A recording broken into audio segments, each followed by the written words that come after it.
Hello bachcho, let's see this question. The question says, let Pn denotes the number of ways in which 3 people can be selected out of n people sitting in a row if no two of them are conjugative. If Pn plus 1 minus Pn equal to 15, then the value of n is clear. देखिए question में क्या बोला गया हमें यहाँ simple हमारे पास यहाँ पे अगर हम बात करें n पीपल एक सिंगल रो में सिटिंग कर रहे हैं, ठीक है। इसमें से हमने क्या किया यहाँ पर 3 पीपल को सेलेक्ट किया, ठीक है। और वो 3 पीपल जो हमने सेलेक्ट किए उनमें कंडीशन ये है कि कोई भी 2 कॉन्जिक्यूटिव पीपल हमने यहाँ पर सेलेक्ट नहीं किया। तो इसके जो नंबर ऑफ वेज हमें गिवन है वो है Pn, साथ में गिवन है Pn plus 1 minus Pn equal to 15 और हमें n फाइंड करना है। क्लियर। तो सबसे पहले हम बात करें यहाँ पर की कंसेप्ट की कंसेप्ट में हम फॉर्मूला देखने वाले हैं यहाँ पर एंड डिफरेंट थिंग्स में से आर थिंग्स को सेलेक्ट करने के नंबर ऑफ वेज। क्लियर। तो ये होता है हमारे पास एनसीआर और एनसीआर का फॉर्मूला होता है हमारे पास N factorial upon R factorial into N minus R factorial. Clear.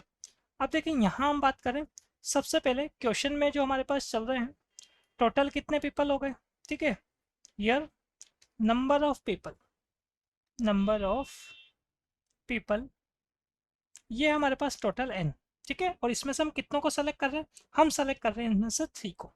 अब देखिए यहाँ हमारे पास कंडीशन ये है कि जब ये एक सिटिंग में है या एक रो में सेटिंग में है तो हम कोई भी यहाँ पे 2 कॉन्जिक्यूटिव पीपल को सेलेक्ट नहीं करेंगे, ठीक है। तो इसके जो नंबर ऑफ वेज हमारे पास होंगे ना पी एन के इक्वल गिवन है, तो ये जो पी एन है ये किसके इक्वल हो जाएगा, ये इक्वल हो जाएगा हमारे पास यहाँ पर n-2 C3 के। देखो 3 को तो हम सेलेक्ट कर रहे हैं और 2 कोई भी हमें कॉन्जुगेटिव यहाँ पे नहीं लेने, तो इसका मतलब हमारे पास यहाँ जो टोटल n है उसमें से 2 पीपल यहाँ पर माइनस हो जाएंगे, तो ये हो जाएगा n-2 C3।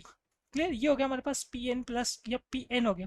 अब अगर ये पी एन है तो पी एन प्लस 1 की वैल्यू क्या आएगी, बस n की जगह n प्लस 1 पुट करना होगा, तो ये हो जाएगा n-1 C3।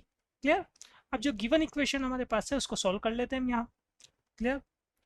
From given equation से अगर हम बात करें तो हमारे पास चल रहा है पी एन प्लस 1, तो पी एन प्लस 1 की वैल्यू हो गई n-1 C3 minus P N ये है n-2 C3 इक्वल टू 15, ठीक है।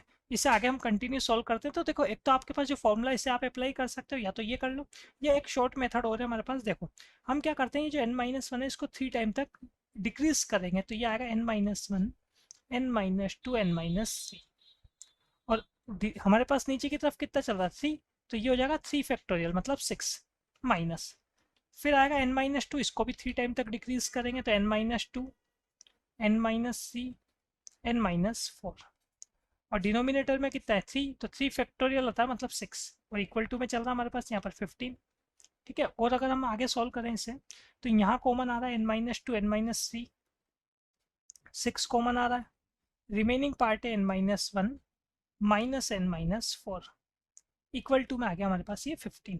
क्लियर। अब देखो यहाँ आगे कंटिन्यू सॉल्व करने के लिए हम क्या कर सकते हैं, सबसे पहले तो हमारे पास n-2 n-3 as it is रखा हमने, डिनोमिनेटर में 6 भी एज इट इज रखा, n-1 n-4 को सॉल्व करेंगे तो n तो कैंसिल प्लस 4 और -1 ये हो जाएगा हमारे पास 3, ठीक है। तो यहाँ से n-2 n-3 की जो वैल्यू हमारे पास आ रही है ये आ रहा है 30 के इक्वल। क्वाड्रेटिक इक्वेशन बनेगी n में n square minus 5n plus 6 के साथ जो 30 हमारे पास आर एच एस में चल रहा है वो एल एच एस में आएगा तो माइनस में हो जाएगा हमारे पास 24। क्लियर। यहाँ इसमें क्या कर सकते हैं, स्प्लिटिंग से इसको सॉल्व कर सकते हैं, तो एन स्क्वायर माइनस 5n को मैं नोट कर सकता हूँ 8n plus 3n minus 24 equal to 0, ठीक है। यहाँ हमने क्या किया, सिंपल इसमें से n कॉमन ले लिया, तो n कॉमन अगर फर्स्ट 2 में से लूँगा तो n-8 और सेकंड में से 3 कॉमन लेंगे तो n-8। इसका मतलब ये आ रहा है हमारे पास यहाँ पर n-8 और n+3, ये इसके फैक्टर्स हो रहे हैं। अब जो वैल्यूज़ हमारे पास आएगी एक आएगा -3 और एक आएगा 8, ठीक है। तो यहाँ हमारे पास जो 8 है यही केवल पॉसिबल है, n क्या है नंबर ऑफ पीपल जो हमारे पास है वो, तो हमारे पास -3 तो पॉसिबल ही नहीं है, तो n की वैल्यू क्या आएगी ओनली 8 आएगी। Clear? So final answer is option number B. Hope you understood it well. Best of luck.